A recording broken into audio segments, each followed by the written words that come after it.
வணக்க மகளே, நம்ம டாட்டு போட்டு முடிச்சாச்சு. டாட்டு போட்டு முடிச்சு ரொம்ப பசிக்க ஆரம்பிச்சு கடையை மூடிட்டு கடான்னு கீழே இறங்கி போனால் ஆனால் புரோட்டா சாப்பிடும் போல இருந்துச்சு. ஆனால் லெஃப்ட் சைடில் நம்ம ஹெப்ராம் ஹோட்டல் இருந்துச்சு. அங்கே போயிட்டு கையை கழுவிட்டு உள்ளே போய் உட்கார்ந்த மாதிரி சப்ளையர் என்ன 2 புரோட்டா கொத்து புரோட்டா கொடுக்கணும், புரோட்டா போடணும்ப்பா, போட்டு தான் தரணும், பரவாயில்ல சூடாக தரமாக போட்டு கொடுங்க அப்படின்னு நம்ம மாஸ்டர் என்ன அப்படியே சொல்லட்டு வீசிட்டு ஒரு சுருட்டு வச்சுட்டு கல்லில் திருப்பி போட்டுக்கிட்டு அப்புறம் கல்லில் இருக்கிற புரோட்டாலாம் மொத்தமாக எடுத்து வச்சு சத்துன்னு அடி சூடாக தூக்கி எடுத்து நம்ம இலையில வச்சாரு பாருங்க, ஆளுக்கு 2 அப்புறம் என்ன 2 கையில பிச்சு போட்டு 2 சால்னாவை அப்படியே பரப்பரன்னு மேலே ஊற்றி எடுத்து டிப்பனி நல்ல வேலை ஆணின்னு கொண்டு வந்து வச்சாரு. அது கொஞ்சம் புரோட்டா கொஞ்சம் எடுத்து வாயில் வச்சா பாருங்க, அப்பா தரமாக இருந்துச்சு.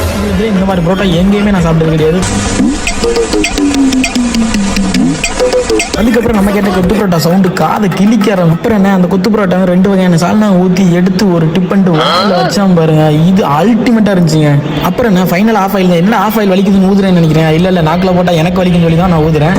ஆஃப் ஆயில் வாயில் எடுத்து வச்சான் பாருங்க, அப்பா தரமாக இருந்துச்சு. பெப்பர்லாம் போட்டு சாப்பிட்டு முடிச்சு எஞ்சி கிளம்பிட்டேன். இலையை எடுத்துட்டு போட இலை எடுத்தவனு இலை எடுத்துட்டு நான் கிளம்பிட்டேன். அந்த ஐயா தான் கடையோட ஓனர். அந்த ஐயா கிட்ட ஐயா கடை சிறுசு தான், நான் டேஸ்ட் பெருசாக இருக்குன்னு அந்த சிரிச்சிட்டாங்க. அப்புறம் கடை எத்தனை வருஷம் வந்து கேட்டுருங்க. கேட்டதுக்கு அவங்க சொன்ன விளாத்திக்குளத்தில் 15 வருஷமா பண்ணிக்கிட்டு இருக்கேன். 15 வருஷமா போர்டே இல்லாமல் எப்படியா போர்டு இருக்கு, அந்த சின்னதாக ஒரு போர்டு இருக்கு அப்படின்னா அப்படியா 15 வருஷமா பண்றோம். ஆனால் 10 வருஷமா வேற இடத்துலயும் 5 வருஷமா நம்ம 8வது ரோட்லயே வச்சிருக்கேன். அப்புறம் அந்த ஐயாக்கு கையை கொடுத்துட்டு நம்ம கிளம்பியாச்சு. நம்ம ஐடியா ஃபாலோ பண்ணாமல் பார்த்துட்டு இருக்கோம். ஃபாலோ பண்ணிக்கோங்க. இனிமேல் ஃபுட் விளாக் கண்டினியூ வந்துட்டே இருக்கும். டெய்லி 6 மணிக்கு டாடா பை பை.